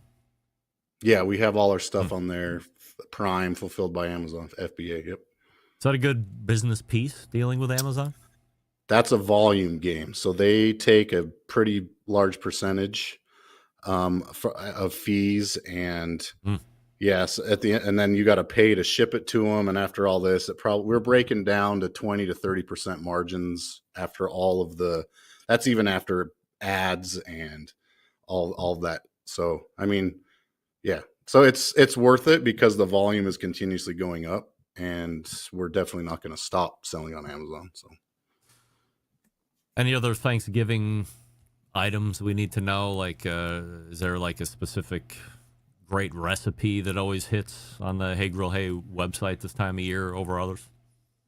Yeah, I mean, just smoked turkey. The smoked turkey recipe it ranks number 1 on Google and has for 6 or 7 years now. I don't know how we've held on to that. I mean, praise be the heavens, but yeah, that's always a big one. And we get that, there's some info. It's for the beginner, and so we get some comments on there that are kind of mean, but because we have to say cook it to 165, but don't cook to 165. Pull it early, let it rest up to 165. But anyway, yeah. But the smoked turkey recipe is our number 1 during that time, and then probably smoked ham after that. Do you do both at the Bulloch household? Yes, we always have a big crowd, and we have multiple requests every year for Susie's. We also have a ham kit that's kind of going out of. We're not going to sell it anymore, but we usually do a pulled ham. So our friend Caitlin McCleary showed us how to do that years and years ago, and we've been able to share that with the internet using a non-spiral sliced ham that's on a shank or a picnic cut, and you can smoke it like a pork shoulder until it shreds, and it's absolutely phenomenal. Not to ask a dumb question here, I'm sure I could go to haygrillhay.com and get the full recipe, but just for a quick hitter here, is it cook it like a pork shoulder to a certain degree, like taking it up to plus 200 degrees internal just to get that shred? And is there anything prep wise that you would do that you wouldn't do to a pork shoulder? No, we use pretty much the exact same method. Yeah.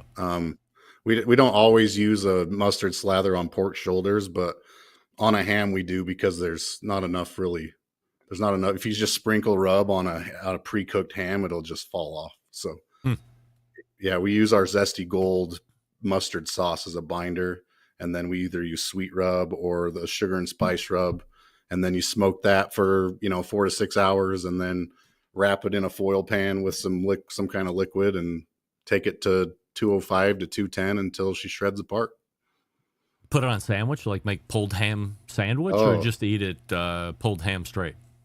On the day of, it's usually, you try to limit your carb intake, so usually there's leftover pulled ham. So the next day we've got King's Hawaiian rolls, and we'll do sliders with the pulled ham. Yeah. Any new things happening or releasing before end of the year that we need to know about or be on the lookout for? Nope. We've got a final print of a test print of the cookbook. Your cat bugging you again? No. Yeah, so the cookbook is going to be ordered by year end, but we won't have it till the spring. So that's pretty exciting to have for cookbook out. It's going to be self-published. We're dealing directly with the printer and did all the edit and had a lot of help on it, but that's going to be really exciting. Who's the biggest, that was an issue there with the cat. Who's the biggest resource? So it's odd that we talk about self-publishing, because when we were at the ThermalWorks event like a year and a half ago or almost 2 years ago, whatever it was, there were a couple bloggers there. I don't even know if that's the right term, social media influencers, whatever, that really made it a point as I was talking to them, and I only talked to a few people, that they were like part of their main revenue stream was self-publishing books, and that if you could do it right and you had this audience, it really didn't matter if you had, an Allegiant fan base of 100,000 people. If they were folks that bought your stuff, you could charge a decent price. You're self-publishing, so that appears to mitigate some costs that you would otherwise have to incur. And they were pumping out a couple a year, whatever it was, and they were very happy to talk about how much money they were making. So I didn't know anything about self-publishing other than Meathead said he was going to do it, and holy jeez. Stand by. All right, guys, can you please beat it? This is Stan the man right here. Stan, yeah. Go find something and just leave me alone. Fucking cats. So Meathead was going to break the traditional publishing realm by self-publishing. Of course, that failed miserably, and he went back to, whoever his book editor was, whatever. But these girls were very keen on doing it. So did you make any relationships there by chance to lean on? Or, like, how do you go about self-publishing resource experts?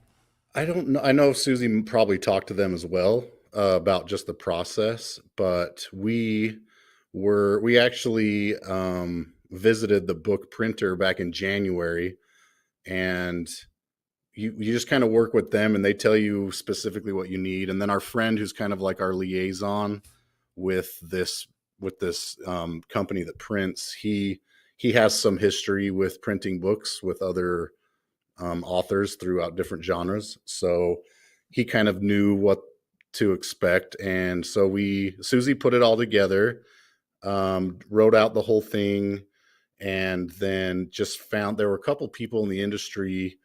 One guy's name is Damon Kill. He was in the Camp Chef, one of the Camp Chef groups, and he's in our grill squad. He's like, hey, I have history with, big edits on projects like that. So we threw it to him to read through. And then our friend Luke Darnell with Old Virginia Smoke, he also had some kind of history with doing that. So he could went read through it, and yeah, he can read. It's amazing. It's a joke, Luke. Easy. And then Susie found a consultant. I don't know the exact name of what it is that she does, but she knew how to put it together in the design of a book, right? So here's the size it's going to be, and then here's what the inlays are going to be, and she knew all of that. So she found that consultant, and that was I think it was probably a $5,000 to $7,000 fee for her to compile all the info and put it into a digital file, basically. that she knew exactly it had to be in this file. And as this file goes to the printer, these machines will print it out exactly like this. So there was that portion of it that was helpful. So this book could be a digital deliverable and or also a real live physical book, or only physical book? Physical only. Yep. Physical only. Yep. What's the goal with the book? Her main goal was, it's kind of a legacy project. So you know how mom leaves behind a folder with recipes in it that are printed out or whatever. Like that was the main thing, is she wanted to leave behind like a legacy project for our kids. But on top of that, it's, to be honest, it's another SKU in our inventory that will probably sell well, and it'll be if we sell out and order more, it'll be a good moneymaker for us that we can then invest in. It'll just be continuously invested in new projects. But so if this book does well, which we assume it would, could this also bring about the calling of typical publishing companies to want to contract Susie to do a book? Like, would you be open to that? Or if this does well, be like, we've mastered this part of self-publishing, and we like the way it looks, we like the way it feels, we're just going to keep it in-house? Yeah, that's a good question. I don't know what it looks like if it does well. I don't know, because it's not with a traditional publisher. Like, if we sell out of 10,000 copies in a week, I don't think there's a way that we can be in the New York Times bestseller list, because we weren't with a traditional publisher, and she doesn't really care about that kind of stuff, luckily. So there might be a way, but I think they'd have to like buy the rights to it and then they get it printed. I don't know, but yeah, I've thought about just the same way we found inlets with, we're in Ace Hardware and we're in Academy Sports, the same way that we found that. I'm thinking there's got to be a non-traditional way of getting it into Target and Barnes and Noble, and you know what I'm saying? So if it does well enough, I think I can find the buyers for those specific categories in those stores and present with sales numbers and say, hey, this could be a fun little project if you want to try it out. But apparently that's a really tight knit organization. The book buyers and that whole warehouse distribution system is very difficult to break into. It's a good old boys and girls club that's really hard to break into. So I don't know. She's not really interested in the clout of all that. She just wants to write a cool book about backyard barbecue and get it out there in the world. And we've already got a handful of retailers that want to carry it. Shields wants to carry it. So yeah, well, it'll do well. Everybody knows Susie and the story that she tells whenever she's on a podcast for the first time. Everybody's always got to get the deep dive back into, what was Susie before she was Susie. And first time she was on the show, I was no different. We got the How Susie Got Here story, which is great. But I don't know how many people are familiar with Todd's telling of this story. Maybe you've never been interviewed about this before, so I figured, why not use the balance of the time here this evening, not do a Todd Bulloch origin story necessarily. I'm not saying that how you grew up as a kid is cool or not cool, but I do think it's interesting that I always find it interesting when couples are working together.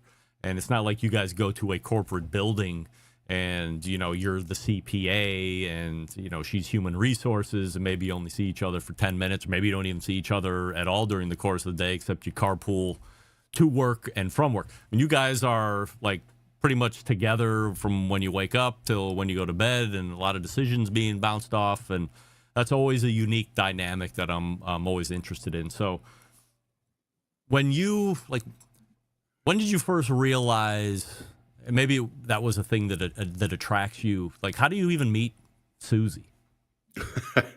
I was in college in a small town in southern Utah, and my friend lived in this apartment complex, and he invited me over to help some girls move in, or some girls wanted to meet us or something. And that was actually Susie's neighbors. And then before we made it there, Susie's roommate was out and stopped us, and we went in and met everyone there. And then, yeah, we ended up hanging out with them a lot. And I don't know, it just kind of happened. Like, you know, she, you know, when you're attracted to someone, you're just attracted to someone. She was very mature and very intellectual. But we had the same taste in music, and she was hilarious and just a super intriguing person. But when we were dating and about to get married, she was very strict on, you will get a degree and you will get a 9-to-5 steady income job. Like no entrepreneurial stuff, because her dad was an entrepreneur and it caused some, you know, some money issues and friction in their household. So, and she saw that growing up. So she wanted stability. Yep. So the fact that 10 years into my CPA career, she's like, hey, you're going to quit your job this year and I'm going to take this Hey Grill Hey thing to the stratosphere, you know? And I'm like, all right, let's go. So yeah, obviously I could tell she was very driven, and I knew she'd be successful in whatever she did. But never could have seen this written in the stars whatsoever. So are you a finance major in college? Yeah, I got a master's of accountancy. Yep. And got my CPA license. Yep. So you knew you were going to do like corporate CPA stuff, or were you your own firm, or was that even too entrepreneurial potentially? Yeah, so I wanted a marketing degree because I've always been really musical and artsy and creative. And then I did really good in my accounting classes, and they convinced me to switch. And then a year or two in, I realized I'm pigeonholed into being like, you know, an accountant. Let's close the door, run the numbers. I ended up at a CPA firm in Salt Lake where we audited companies' financial statements, public companies. So I got to work with CFOs a lot and go out and hang out and do all that. And I ended up being an internal controller for a company, like their in-house accountant. And then that's where I was, banging my head against my desk, wanting to end it all because I hated my job. So I hated accounting. I was 10 years in and I'm like, this is my career now and I can't leave. And one of the biggest motivators for her to build this was to get me out. And it was, I'm going to get emotional, but I was not in a good place mentally. And she got me out, and it was awesome. Now, I love the company I worked for. I just hated accounting. So now I do all the accounting for Hey Grill Hey, but it's all our money. So it's fine. And it's pretty easy. So, so does the accounting job dissatisfaction grow year over year, or like even right from the beginning, you were like, oh, this sucks. And now it's going to be 10 years of stacked suck. It was really challenging. And I always considered myself to not be super smart or intelligent. So the fact that I could get a master's degree, pass the CPA exams, and then, you know, I ended up at a company that there was no upward trajectory. There was a guy above me and the CFO who was never leaving. I could never work my way into ownership because it was a family-owned business. Oh. And so I was just stuck doing the same thing day after day, month after month. And I just didn't know what to do. And then I don't know. So it was just kind of, at the beginning, it was awesome because, like I said, it was challenging, and I was like, oh, I can do hard things. This is cool. And then it got boring and stupid, and I hated it. Did you not? I don't know what the CPA market is like. I mean, to me, it seems like if you're a really good CPA, you probably get a job whenever, wherever. Did you think about going somewhere else instead of just like staying somewhere you were miserable at? Yeah, it was on my mind. I'd hit about 5 years at that point at that company, and it was on my mind to start looking around for sure. But again, I don't think my brain was cut out for this type of work. So to go off and be some hotshot CFO, I didn't have the confidence in myself that I could even do that. So when do you notice that Susie is like writing recipes, or is she saying you like, hey, I'm gonna I mean, I don't even know like where the internet fits into all this from a time frame standpoint, but is she like, hey, I want to get on Weebly or blogspot.com and I'm going to start writing recipes? Like, how does that, from your perspective, where do you start seeing at least the beginnings of what a Hey Grill Hey might look like? So she worked for a different, not a food blogger, but like a couponer deal blogger, helped her on the back end, learned how a blog works, saw how she was monetizing. And then we moved into a new neighborhood where a social media manager for Traeger lived. and they were looking to build a blog on their website with all the recipes, because this was like 2012. When you bought a Traeger, you got a little spiral bound notebook with the recipes, and they're like, we need to digitize this and we need to continuously add new recipes. So we had smoked a turkey breast on our propane grill with some wood chips in a pie tin on high, so that was burning, and then offset turkey breast on the other side on low, and that's the only smoking we'd ever done, other than like a little chief with some jerky or something like that. So they dropped they hired her. They dropped a little Traeger off on our front porch and said, "Good luck." And within a week or two, we'd made pulled pork and ribs, and we were hooked. And she learned how to do it, and way more than I could, because I was still working full time. And so she was developing recipes for them for a couple years. And then Jeremy Anders's team came in and took over, and her boss lost her job. So she lost her job and basically said, I've been researching. I've made some friends. There's food blogging. You can make money doing this. Kind of showed me that other people were doing it. And I'm like, cool. Like, here's the credit card. We locked down heygrillhey.com within like a couple weeks. And then she started putting up her own stuff. And it was amazing. I mean, because I'd come home from work and there'd be ribs or prime rib or brisket or nice. Because Traeger was reimbursing the food costs and paying her per recipe, and she was getting some affiliate revenue in there. So if she wrote the blog post and then she was selling the stuff in the blog post, we were getting some affiliate revenue in there. So that was incredible. Like, I mean, that was the dream right there already. I didn't know it could get any better than that. But yeah, it took a couple years after that for her to really build up, and she just didn't quit. As soon as Facebook let you start putting videos, which sounds like ancient history, but it's not. That was like 2016, 2017 is when they said, okay, photos are good, but now we're going to allow videos. That's when we started doing, oh, that's a cool little thumbs up thing. So yeah, that's when we started putting videos out. And then, she put up an apple jalapeno ribs recipe video, and it got 1 million views over the weekend, and I was like, a million views. And then she put up Dr. Pepper jalapeno jerky, and that got 5 million views the first weekend, and then brisket, and then meatloaf, and then it started going crazy. And then we started getting the page views on our website, so we were getting the ad revenue. So by the end of so that was 2016. And by the end of 2017, I quit my job to come work with her, because she started making a heck of a lot more money than I was. Do you think that the new ownership of Traeger, so that would be the Jeremy Anderson regime, like missed the golden goose there? Was there any talk of bringing her on and transition, or they had seen what she had done and figured there was some way to keep her? So when she first started her own thing, she reached out, and she kind of did like that Traeger had like this meat madness, like for March Madness, they had like this recipe like bracket where, people voted, and she ended up in the final four. And so she went on a local news station and talked about it, and even brought like a Traeger tailgater on the cooking show and everything.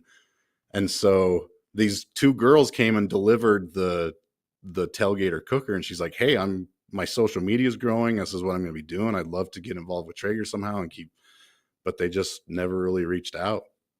And Chad Ward did reach out like a year or two later, but it was already like too little too late. Whatever they were going to offer wouldn't have been enough. So in the 2016, 2017, so let's talk about the year before you leave. So it's great because you're the money guy. You can always say, well, you're like, who's the money guy? And the person, like, Todd's the money guy. Like, that's what he does for a living. So you're seeing revenue coming in, like the money that Susie is making. You know how much you're making. Are there conversations before where you're like, hey, or is she saying, if I get to X, or Susie, if you get to X, we can think about these kind of life changes? I could leave my job and I could do the money stuff for you, or I don't. What options are you guys even talking about at this point? Yeah, so 2016, she started in 2015. So by 2016, she was saying things like, I'm going to retire you, I'm going to get you to leave your job. And she was making $300, $400, $500 a month sometimes on ad revenue and maybe land a little brand deal or something. And I was like, okay, because she kept seeing there was this other food blogger that was releasing their income statements every month. And she's like, this is possible. I'm going to do this. And I'm like, who's showing their money like that? Do you remember? I can't remember their name. They were doing pretty good. My mind. Yeah, they're making like 20 or 30 grand a month. And I'm dude, I'm like, doctors don't even make that. Like, you're not going to make that much money. Like, I'm like, I'm all in, whatever you want to do, I'll help you get there. But I wasn't stopping her, but I was like, yeah, right. So beginning of 2017, she said, this is the year I'm going to get you to quit your job. And it was January. And that month she made like $200. And I'm like, oh, okay. So like I talked about that viral videos that were happening, on Facebook. So this was March.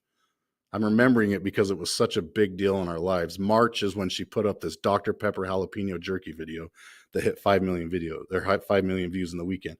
And she was using those posts as clickbait for people to click on the website. Because as soon as someone clicks on our website and an ad pops up, we get paid.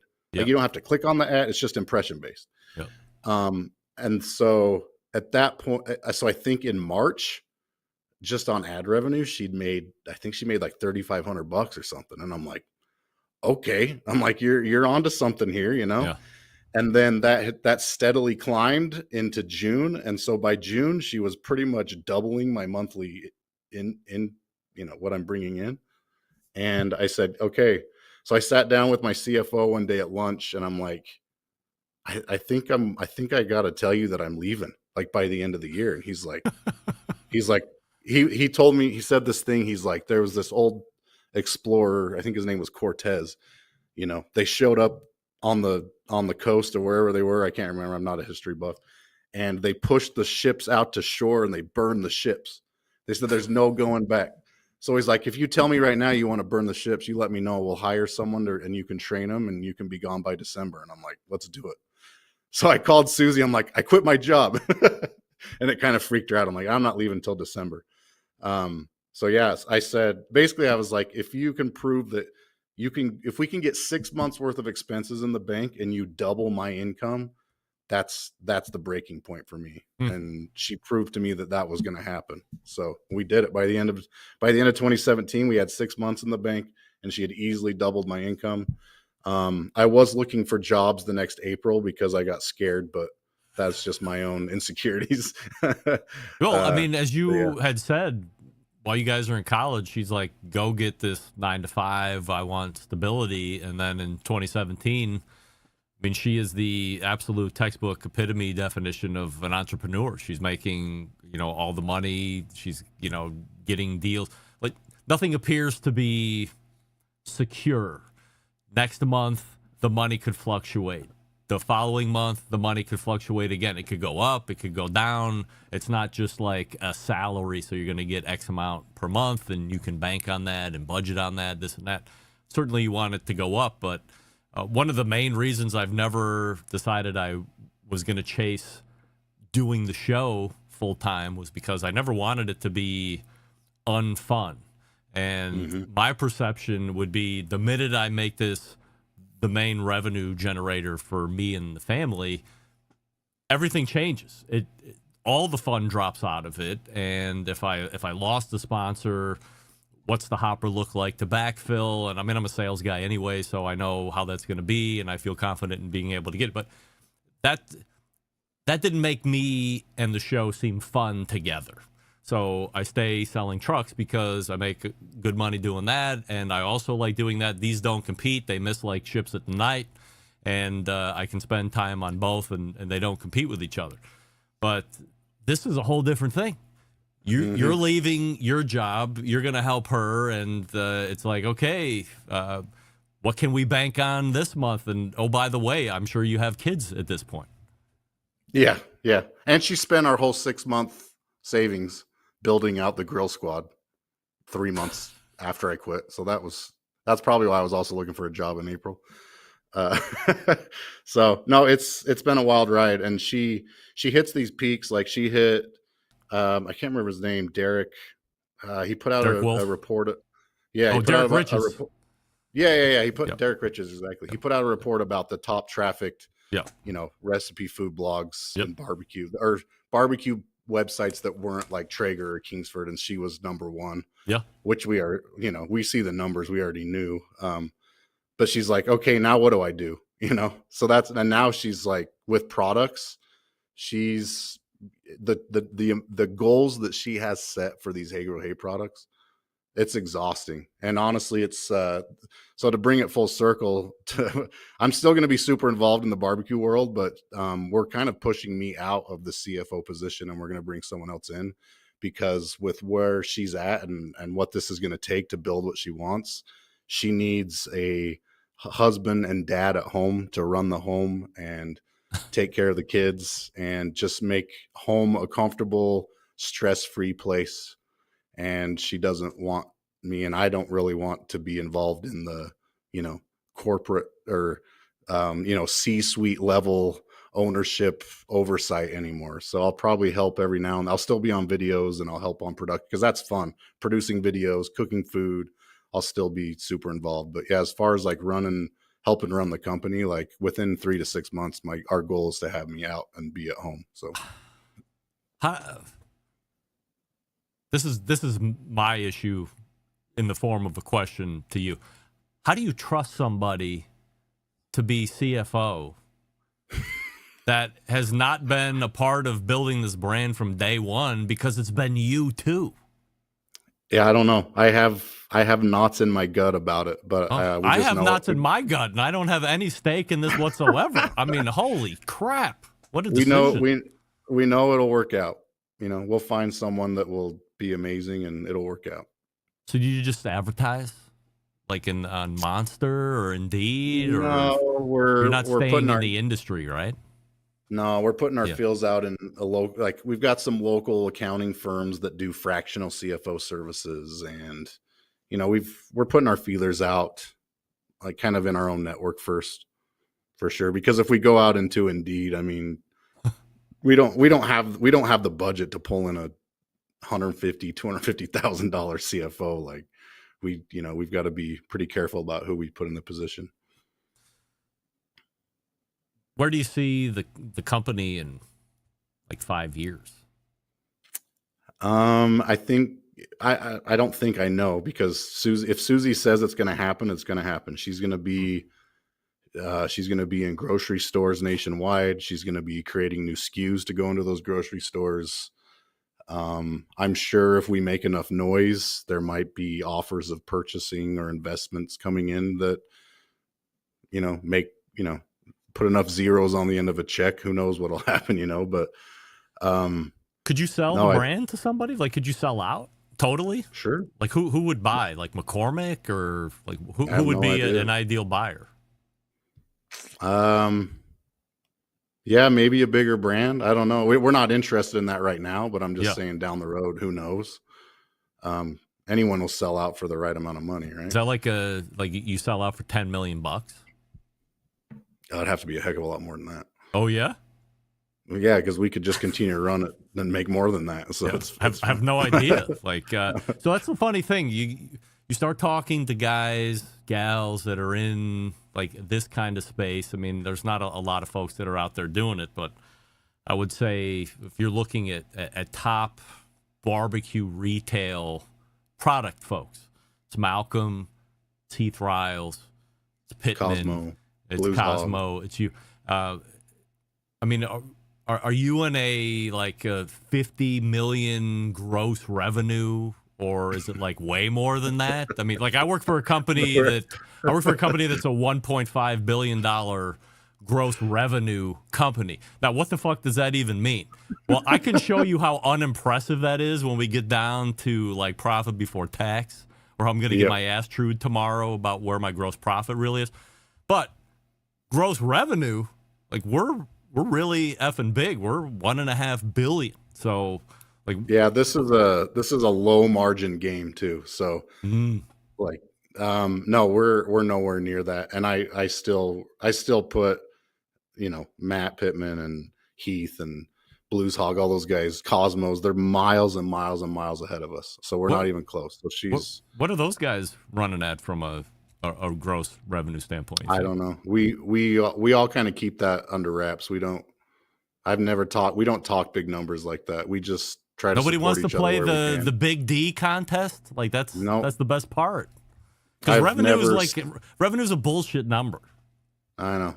But I've never that's why the barbecue community is amazing, because honestly, when, we had Jess Pryles and Heath and Malcolm and Cosmo and Susie standing around talking at the, in Texas last weekend. Yeah. And it never even comes up. Where's your revenue? What are you doing? Like, no, because we're all just in our own lane, doing our own thing, pushing our own brands, pushing each other's brands where we can, and we're just friends and we get along, and we kind of just don't care, This is why I'm not invited to those things, because I'm a shithead. That's what it is. I kept trying to figure out why, and I finally figured it out. That's what it is. What's it like working with Susie every day? So she's very driven, right? In the most driven person I've ever met in my life. And I'm kind of fall at the opposite end of the spectrum, where I'm fine doing nothing and I'm not really motivated. And that's one reason also I'm getting pushed out, is because we need someone with big ideas and bigger dreams and vision in CFO world than me, because I just don't have it. So to be honest, it's exhausting at times, and I have to shut her down for an hour at a time, just to have a wife and a mom at home that's not, CEO, big vision, but other than that, that's probably the most difficult part, is just that, it's hard to just, I'm always pulling her down to reality. Like, hey, we're at home now. We got to raise these kids and cook, basic dinner here. But she has made me a better person than I could ever. I'm I don't even know how to explain it. I'm more of a better person now than I could have ever dreamed. I don't know. I can't, just how successful we are and where the levels she's pushed me to, I can't explain it.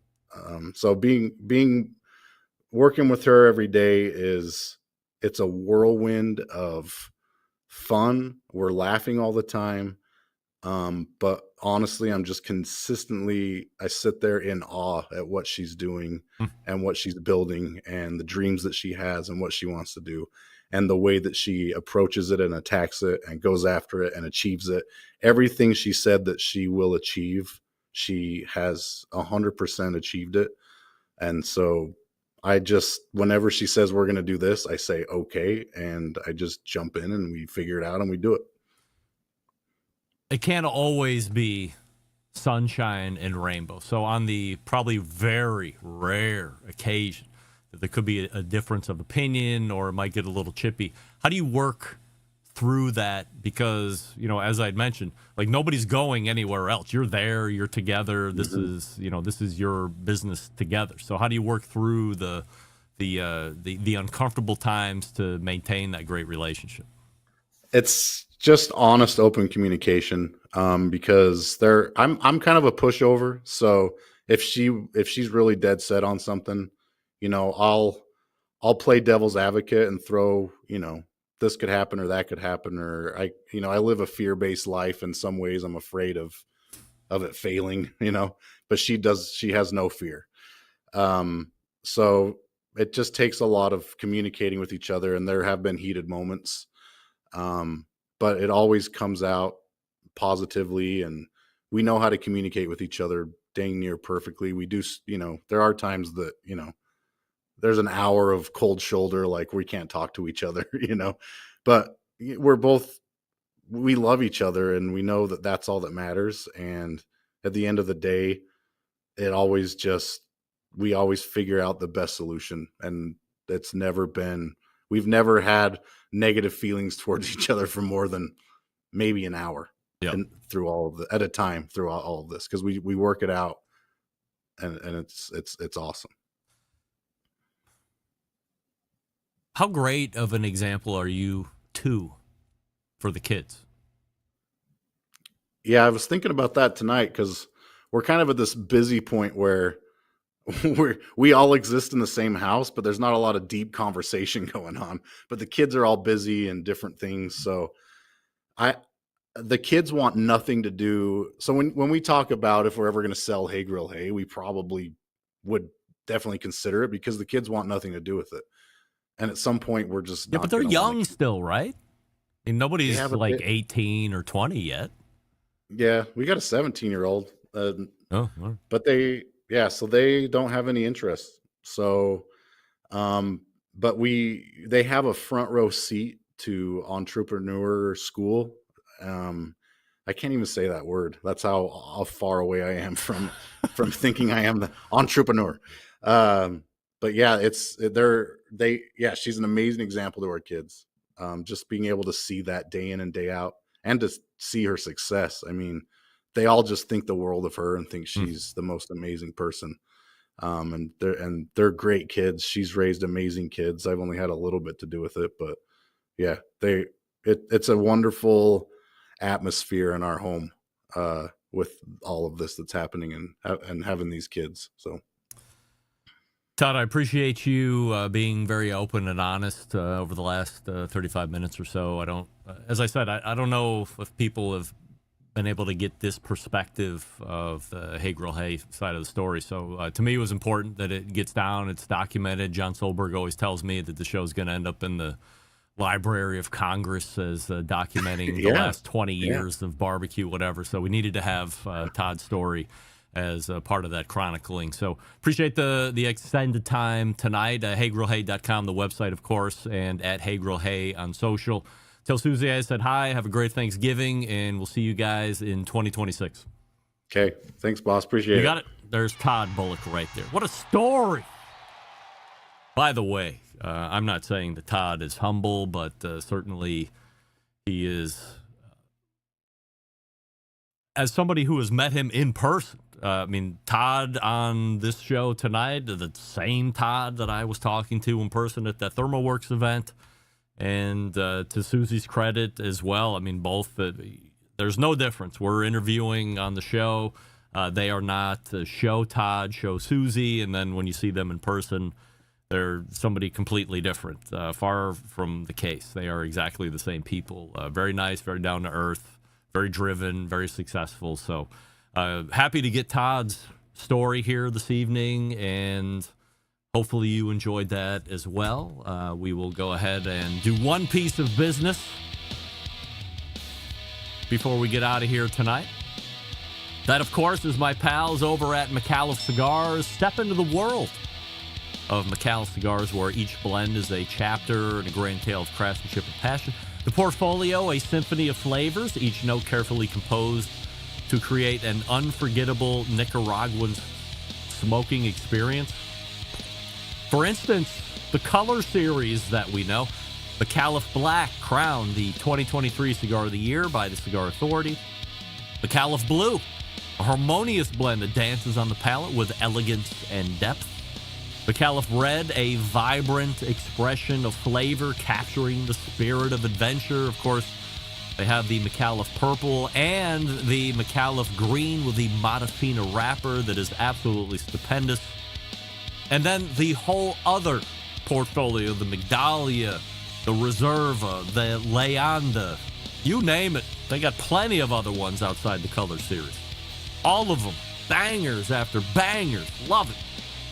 Go to McAuliffeCigars.com. Use the locator to find a retailer nearest you. And then enjoy, if you are a cigar lover, enjoy the McAuliffe experience. You won't be disappointed. We'll be back to wrap up the show, the polls, and we'll head on out. You are listening to the Barbecue Central show and watching. So stick around. We'll be right back.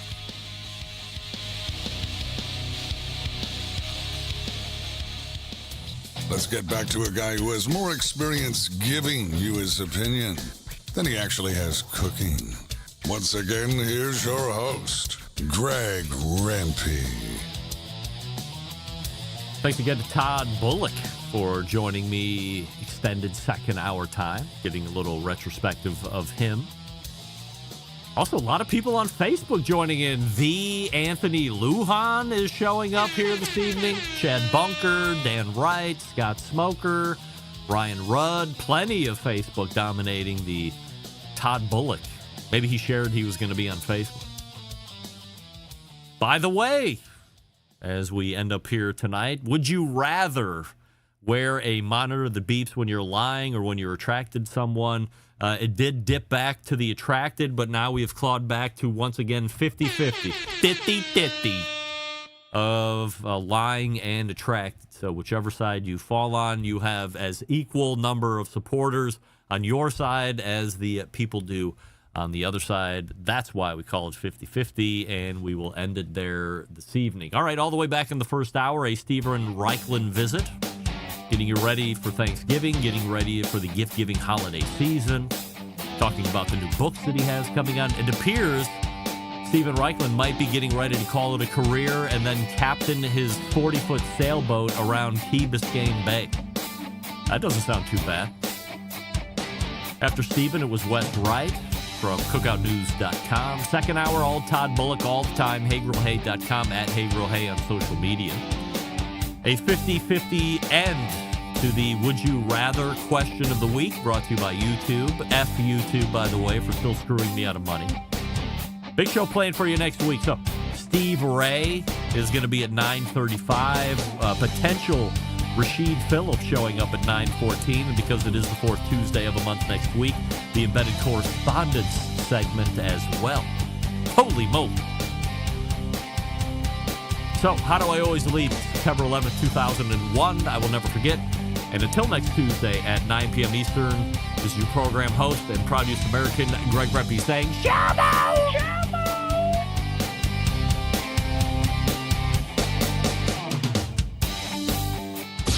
Hi, this is Austin Parsons, Pitmaster with Smoky Mountain Q in Nashville, Tennessee, and you are listening to the Barbecue Central Show.